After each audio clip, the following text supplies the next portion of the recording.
So I want to start by talking about number 23, Colorado, as we head into this all-important Week 10 of college football, man. We have got to the part in the program where it is show up or be shown out. This is championship November, baby.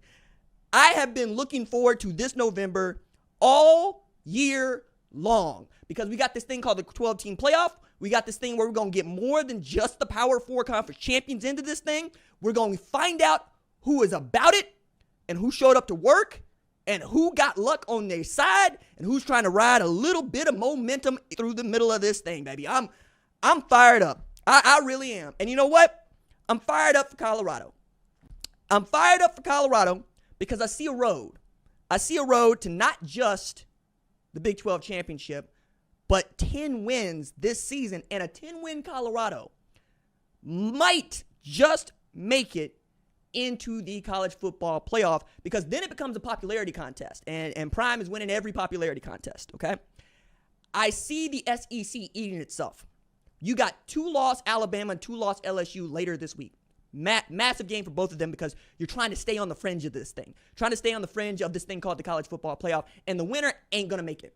The loser ain't going to make it. The winner gets to keep playing, okay?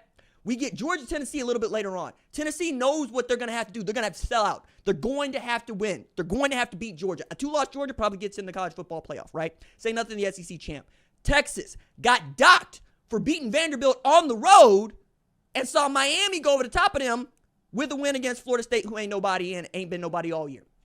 We've got so much to unpack there. But the way that I'm looking at Colorado is informed by the way that you look at Colorado and the way that you look at me. One of the things that I find interesting about my job, especially as I do this show, is so much of the conversation is not about what I'm talking about. It's about what I look like, how I sound, and what I said in August, September, October, July. As if we don't play football games and the facts don't change based on the outcomes of football games. But there are a lot of things that have gone right for Colorado here of late, right? One of those things is they are staying healthy enough to compete, and they're bouncing back from injuries in a way that they just weren't able to last year. They were dropping like flies, Travis Hunter among them. I think Prime has been a little bit more judicious with his use of Travis Hunter, even as the boy's still playing over 100 snaps. You'll notice, first start of the season, he's playing about 130 snaps, okay? In their win against Cincinnati, he played just over 100. In the second half of Arizona, they pulled him out. You could see Prime going, I need you to be able to play the last 3-4 weeks of November without injury. So the shoulder gets re-aggravated, shut it down. You know, kind of like Shohei Ohtani, right? Like any great player. If a gnat hits a pitcher now, that dude might not pitch the rest of the year, okay? If you feel a twinge in your hamstring and you're a sprinter, you're not going to run in this meet. That's not going to happen. We're going to need to save you until we got to get to winning time, right? Shohei Ohtani dislocates his shoulder. It's all right. He's going to be back. Don't know if he's going to be back for game 3 because they got 2 games in hand for the Dodgers. But he will be back because it's winning time, baby. It's winning time. That's what November is. November is winning time. Colorado's going into a bye week, but Shedeur Sanders has stayed healthy. Is he still getting sacked too much? Yes. Is he getting sacked as much as he did last year? No. Is the offensive line improved? Yes. Is the defense improved? Yes. And now, a couple of things are falling into place. One is Colorado is learning the value of playing away from a national spotlight. They are learning the value of playing a late night Saturday game.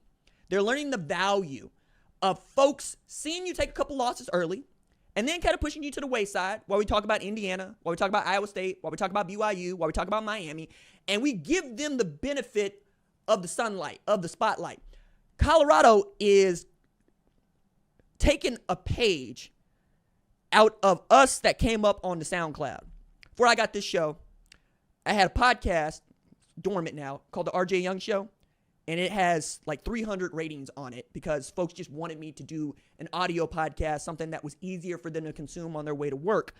And I got so good into it that, you know, the ratings for the number 1 college football show still haven't caught up to that because I was giving my whole body to it. But all you're doing is working when you're on SoundCloud, man. All you're doing is making beats and throwing what you got over the beats. Like I even made a mixtape called Damn Near 30. When I was damn near 30 because I was in it like that. And what I find is once you get a studio home, right? Once you get to Columbia, once you get to Def Jam, once you get the record deal, it's not that you become less of a player, right? It's not that you become less of a hustler. It's that there's all this other crap that's all around you. It's like Rocky 3, man. You know, you're doing stuff because the money is there and you ain't got no money. You can't eat, right? You got to go hustle it. And I'm saying this as a man who's living in an efficiency department 6 years ago, right? Jobless, trying to make it through, working on a book, right? The come up I've been blessed. But along the way, you're learning what you're capable of and what you're not, and you're learning what things you need to have to function, and learn what things you need to have to thrive. And I think Colorado's getting to that place, right? I think Colorado is getting back to the basic principles that help them become the program they need to be to win in the end, right? Not win in September like they did last year. Not have Taylor Rooks coming through, Stephen A coming through, Unc Shannon coming through, right? Everybody on the sideline, The Rock coming through, say what's up, dapping you up. It's cool. It's great. A lot of money rolling in. But you know what? Then you get beat down by Oregon. You get beat by USC. And down the tubes goes your season. You go 4-8. That was not what Prime was doing at Jackson State. They won 12 games at Jackson State in a state that was in a water crisis for the better part of a year. Okay? They knew what they needed to have to win. They didn't ask for much more than what we need to win. Then you get to Colorado. They got nice stuff in Colorado. It's a standard of living that you can grow accustomed to, right? It's the kind of place where Travis Hunter gets there and says, hey, I would really like it if the Denver Broncos would draft me because I really like being in Colorado. You know what I'm saying? So good that Prime only goes back home to go back home for a little bit, then he's right back to the crib at Colorado where he needs to be. But you ain't come to Colorado to go 4-8. You know what I'm saying? You went to Colorado to win championships. And he was very loud about that. That's a man who was on the sideline in the back of the end zone at the 2022 national championship game between Georgia and Texas Christian saying, we got to get here. It's a long way from Colorado to there. But now, a program whose win total was projected at 5.5 has already hit 6 bowl eligibility before Halloween. And now, we're going to find out once again what it's like for Colorado to play underneath the spotlight, because that's what a top 25 ranking is for. I'm sure Prime didn't want it. I'm sure Colorado fans didn't want it. I'm sure they was like, leave us alone. Let us be Clubber Lang over here working in the dark. Let us earn this. Leave us alone. We're making it happen, okay?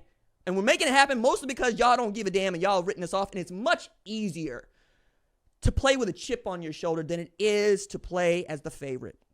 It is extremely difficult to play as the favorite because there's only one place to go. You know, down. You get to the apex, you get to the mountaintop, there ain't nowhere else to go. You just got to stay there. And what got you there, it does not keep you there. And we're getting to learn that about this Colorado program, man. You know, we haven't talked as much about Jordan Seaton, and we should. That dude has been outstanding at left tackle as a true freshman. You know, we all talk about Travis Hunter, but I keep trying to tell y'all what Travis Hunter's doing we've never seen before. And I think he can be this kind of unconscious because it ain't really getting to him like that. You know, like it's like seeing a man on a great scoring tear. You know, you come to understand that's just what he's going to do, right? What Steph Curry was doing for the last 5-10 years, what Steph Curry did in the Olympics against France, my God. There's something special about seeing someone on their vision quest as they're going through it. And I believe that man is on his vision quest. I believe that Travis Hunter is the Heisman Trophy winner as far as I'm concerned. It's no shade to Ashton Genty or Cam Ward or Dylan Gabriel. I'm going to acknowledge that this man is doing what we ask superstars to do. Give us a reason to be in awe both as professionals and as laymen. You know, Shohei Ohtani inspires awe from not just, you know, plebes, you know, people like myself who watch the game, but dudes that have been playing that game or have played that game for decades and are in Cooperstown. They're in the Hall of Fame going, I don't understand how he keeps doing this at this level. You know, like getting to the show is getting to the show, right? I still think it's the toughest sport to get to be a real live big league professional in because it's just A-ball, low A-ball, A-ball, double A, triple A. And then you get to the show. And I live in Tulsa, which is affiliated with the Dodgers, just like Oklahoma City. So I get to see all these dudes come through, right? I watched Kim Mulkey's kid take Clayton Kershaw deep to left field in a rehab stint. And if that dude can take him deep to left field, anybody can do it. Clayton Kershaw might be one of the greatest pitchers of my generation, right? I've seen all these dudes come through, and to see what they're able to do when they get to the show is inspiring. And then I see guys like Travis Hunter. And I see somebody like Shedeur Sanders, who is, believe it or not, cut from the same place as Baker Mayfield. Both of those dudes don't want to talk to nobody that had anything bad to say about them ever. They holding a grudge forever. That's just how they're going to get down. I respect it. You know what I'm saying? Ain't no trying to change sides on this or anything. It's simply, nah, I'm going to be here. You know where I am. You know who I am. You know where you can find me. You don't like what I'm saying? Tell me. We can talk about it. If I'm wrong, say that I'm wrong. I'll tell you. Ask me the questions. You know what I'm saying? But as we get closer to the end of this thing, I'm looking at Colorado's schedule. And teams that I expected to be good at the start of the season, teams many of us expect to be good at the start of the season, is cheeks now. Utah is sorry. Kansas is sorry. Oklahoma State is sorry. Those are three teams that I thought were going to be really good at the end of the year that aren't. And Colorado's coming into a place where let's see how far we can take this. We're bowl eligible for the first time since 2020. We're off to our best start since 2018. Let's see what we can do. Now, it's one thing for Prime to be Prime, right?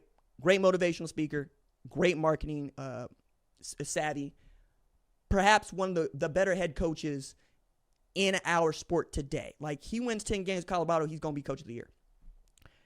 But Prime don't play. And that's the thing that I would tell you I'm more impressed with Colorado. He doesn't play. There's only so much a head coach can do. And when you are Prime and people know you as the man who did these incredible things as a player, still the only man in history to play in the World Series and the Super Bowl. And by the way, he got a couple of rings. You know, the dude walked on for his last year at Florida State, and it was the right move because the Yankees drafted him, wanted to give him some money. He also was, you know, a kiddo in that the man bought a manual transmission car that he didn't know how to drive. Because he could do that. You know what I'm saying? But his drive comes from the place that my drive comes from, that I think many of his players' drive comes from. He can't go back, you know? He grew up with roaches in the house, you know? He grew up in a place where he got thrown into the pokey for being with his partners and vandalizing a vacant house. And his mama left him there overnight where everybody else got to go home because she wanted him to stick. She wanted him to know this is what happens to you when you be stupid. This is a man that need to have the grip. You know what I'm saying? He got to have the stacks. It's not about the flash. It's about not going back.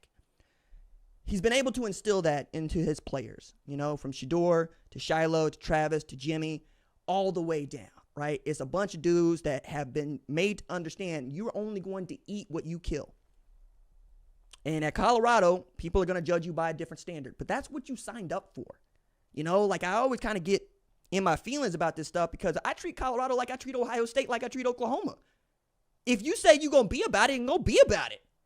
Stop making excuses. Go hunt. You know? I think that, yes, that is a Big 12 championship contender. I think if Kansas State stumbles, they got a shot. BYU stumbles, they got a shot. Iowa State stumbles, they got a shot. But you know what? If BYU and Iowa State run the table undefeated, they make it in the Big 12 championship game, you just got to let that be, man. You got to say, hey, Athena, I did everything I know how to do. If you want to give me the Aristea to get into the college football playoff, I'll take it from you. If not, we know what we have to do next year. We can't lose. That's it. You don't lose, you're going to get into the playoff. We used to couldn't say that, right? It used to be maybe. But now, think about it this way. 1998 Tulane, they're not playing in no BCS championship game, but they did go undefeated. 2010 Texas Christian, they're not playing in no national championship game, but they did go undefeated. 2017 Central Florida, they not playing in no national championship game, but they did go undefeated. Now, we have this. Florida State, 2023. They didn't get to play in the college football playoff. They won the Power 4 championship, ACC champion. They didn't play in no national championship. Now, if you go undefeated, we have a road for you. We've kind of made it impossible not to get you into this thing. And that's what we're talking about. Get into the dance, baby. Get into this thing called the playoffs. I'm so excited about this November because it harkens back to high school for me. It harkens back to high school for you. You just wanted a shot in the playoffs, man. Once you got to the playoffs, cool. Bet. Stop. What we doing? Now everybody's back to zero. I can work from zero. I'm a black man in America. Of course I can work from zero. Been working from behind zero for years, for decades. Come on now. Put us on equal footing and watch us go to work. And I think that's where Colorado is. So take this bye week, go get healthy, figure out what it's going to take for you to get where you need to go, and make it do what it do, baby. Make it do what it do. Meanwhile,